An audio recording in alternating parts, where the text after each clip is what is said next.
Mr. Transformers 96 here in the video review. This time we have from Marvel Legends the Black Panther series, Black Panther himself. So before we go over the figure, let's go over his box real fast. As you can see, nice Black Panther logo, Black Panther nameplate. On the back there we have a nice symbol kind of representing the Black Panther, and you've got that kind of orange color scheme. On the sides you have mainly blue with a bit of splash of orange there. And on the back you get a picture of the figure as well as the rest of the assortment. I was really only interested in the movie figures of this wave, so that's really all I bought. I bought the 3 movie figures, and I brought the missing pieces that I needed for the Build-A-Figure, so I basically had the 4 movie figures in this wave. I skipped the 3 comic book figures. With the movies release so close, I do plan on posting several Black Panther videos throughout the week, considering this is the week that Black Panther is released. So that's my plan at the moment, so you should see several Black Panther styled videos coming to you this week. Now let's get on to the actual figure here. So this is quite exciting, and I was looking forward to a new Black Panther figure. The one that was released for Civil War was a really nice figure. I believe it made it into my top, within the top 10 favorite Marvel Legends figures of 2016, which is the year that that figure was released in for Civil War, of course. Now he has a new suit, so we have a new figure, and they didn't really skimp as far as creating a new figure. They did the entire the whole thing new, which is great. It's a 100% completely a new sculpt, and it is of course original from the Eric Killmonger's character and figure from this wave, which is cool. Going over the face sculpt, personally, just so you know, I'm not big on this new design of Black Panther. I actually haven't, obviously seen the movie yet. It's not quite out, at least at the time of filming this. So I haven't seen it, and therefore maybe my mind will change once I see the movie. But from what I've seen so far, I'm not a fan of the new costume. I think it's definitely a downgrade. There's a few cool new elements to it, but for the most part, I do prefer the Civil War one. The face sculpt, there's some great detail. As you can see, there's some great detail in it. As you can see, really nice line work. It's very even too. The silver is painted very well. The white of the eyes are painted extremely nice too. And overall, it's detailed very nicely. It's a very busy design. The outlining on the eyes gives the eyes a funky look, which I'm not a big fan of. So, it's perfectly executed. But it's not my style of helmet that I would have preferred. So personally, it's done very well. It's just not my favorite. Here it is compared to the last one. The last one had more aggressive look, and it had more striking silhouette as compared to this one. So yeah, I do prefer the last one. Looks more aggressive, especially in the eyes too. Going over the rest of the figure, great detailing throughout it.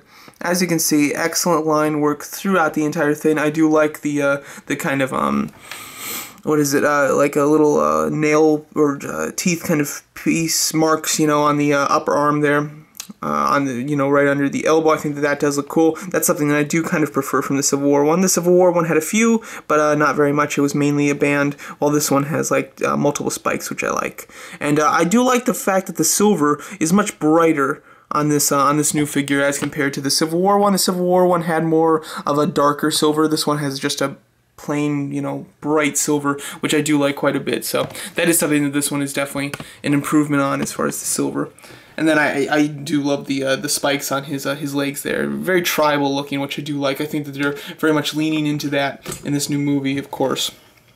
The feet design is very different as well. Just the design and the shape of the feet are extremely different. I'm not quite sure which one I like better. These look a little more natural, however, I got really used to those, so, it's hard for me to, pick a favorite as far as the feet designs are. I like them both for different reasons, so the feet are kind of a draw for me as far as designs concerned. As far as articulation, he does have better articulation. Because of the butterfly joint here, that is an improvement. There's not a huge range on it. That's as far forward as you can go. This is as far back, so not a huge range, but it's still there, which is great. He has ball hinge neck, which can look up an extreme amount, can look down an extreme amount, and side to side, of course. He has a bicep swivel, hinge swivel shoulders, double hinge elbows, hinge swivel wrist, ab crunch, which can go forward this far, and it can go back this far, so quite a nice range there. Swivel at the waist. He's got a hip joint which can go out like a full 90 degrees. Can go to the side very far as well. That's something that's quite nice. And then thigh swivel, double hinge knees, and then hinge pivoting ankles. the ankles can hinge that much, can go forward that much, and the pivot is extremely nice. So overall, his articulation is top-notch, and it is slightly better than the Civil War one because of that butterfly joint, and just everything in general has an excellent range to it, so I do like that quite a bit. What I don't like are the proportions at the arms. I think that the shoulders are very skinny, and the arms are skinny in general, so I think that it gives him a really kind of underwhelming look, considering he's got a really nice slick look to him, but he's got these thin little arms. You know, I don't know why they're so tiny. Like, the biceps are pretty good, but then the lower arms are terrible from this angle. And from the front, it's all pretty skinny. But I think that the lower arms are definitely the issue. I think had the forearms been a bit bulkier, this would have been completely fixed. And maybe, you know, bulk up the hands a bit too. That would have really helped. So, would have loved to see that. Unfortunately, it's not the case, though. Before I show his accessories, let's just give you a comparison here with the antagonist of the film, Killmonger. Very excited for Killmonger in this new movie.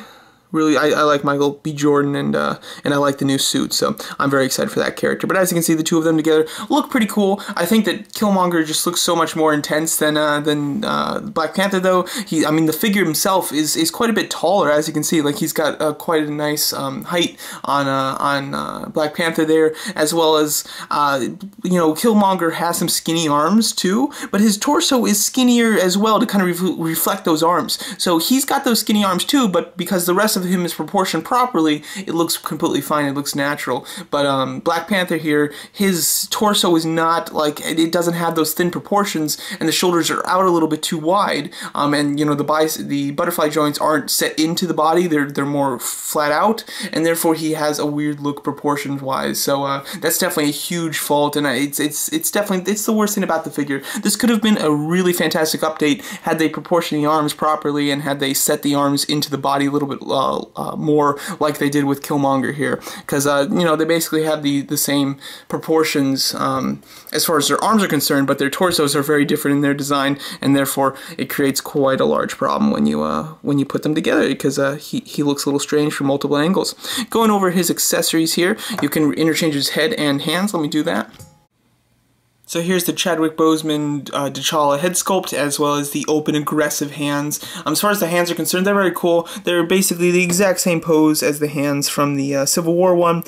Wish that they went a little bit different as far as their aggressive nature. You know, they're very curled, which it's cool. It's perfectly fine. I don't have a really big problem with it, but just to make it different from the original one, I wish that they went with something more like Killmonger's, where they're more out and aggressive as far as they're not curled themselves. They're a little bit more pointed. You can put them in poses where they're more aggressively attacking somebody, rather than these, which work great in this type of pose, but when they like go to attack somebody, it doesn't look perfect. But that's a very minor complaint. That's just something that I did notice, though. As far as the head sculpt's concerned, it's all right. Like, proportion-wise, it's perfectly fine on the body. I'll give you a straight up and down. I'll look at it too. But the facial likeness to Chadwick Boseman, I think, is okay. This obviously is the second version. They did do one for the first one.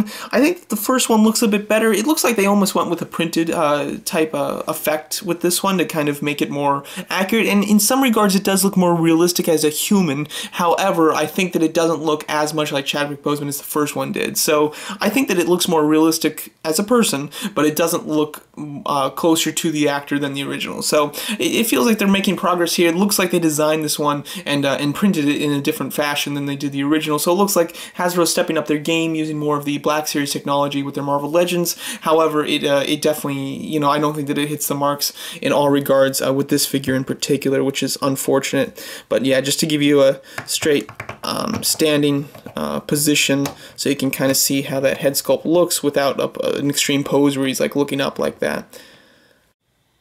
Sorry about that, I had a technical issue, but here you go. You can see him here with his regular head sculpt. So, and as you can see, he does look, it's very well proportioned to the rest of the body. So overall, I think that this is a great figure in a lot of regards. I like the new design.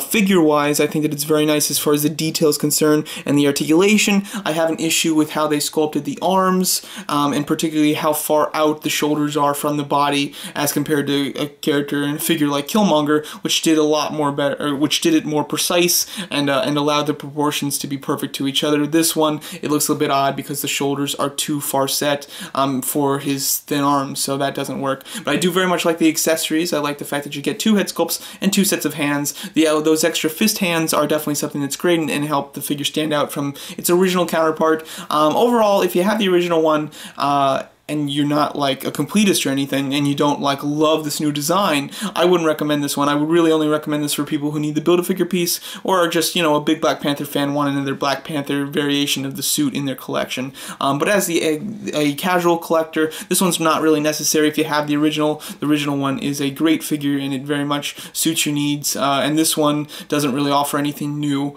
other than the slight, you know, differences in the variation of the suit. Of course, the figure itself is completely new, but I'm just saying, like, for you as a casual collector, it doesn't really do anything that the original one didn't already do for the most part. So there you go, that's my thoughts on this Marvel Legends Black Panther figure, being Black Panther himself, T'Challa. Let me know what you guys think of the figure, and thanks so much for watching.